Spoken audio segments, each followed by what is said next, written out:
हमने अधिकतर साइट से वीडियो डिलीट करा दी है और जिन लोगों ने वीडियो शेयर किया था उन अकाउंट को हमने ट्रैक करके उन लोगों से पूछताछ भी की है, पर सारी कोशिशों के बाद भी अभी तक हम सोर्स को नहीं ढूंढ पाए। तो इस प्रॉब्लम का सॉल्यूशन क्या है सर?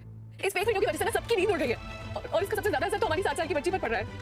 उस बेचारी को स्कूल में इश्यूज फेस करने पड़ रहे हैं, वो हमें अवॉइड कर रही है। क्या की सेफ्टी की टेंशन हो रही है। हम वीडियोस हैं इंप्रेसिव गाइस। तो मतलब अब एआई की वजह से एक्टर्स को हायर करने की जरूरत नहीं पड़ेगी। Correct, masterpiece.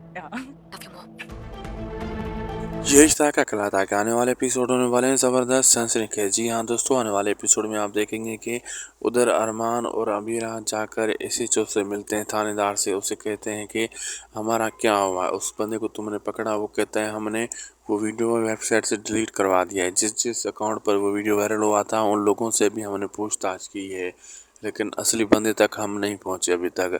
तो अब मीरा कहती है इसका सॉल्यूशन क्या है, कुछ तो करें ना, हमारी बच्ची की पढ़ाई ख़राब हो रही है, सब कुछ हमारी ज़िंदगी में ख़राब हो रहा है। अरमान कहता है मुझे अबीरा की सेफ्टी का मसला हो रहा है, सर आप कुछ कीजिए।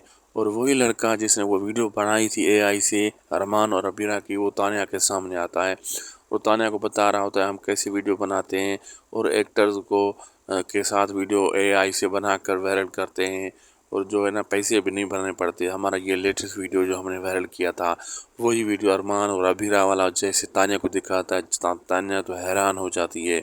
अब आगे देखना मज़ेदार हो गया क्या होने वाला है।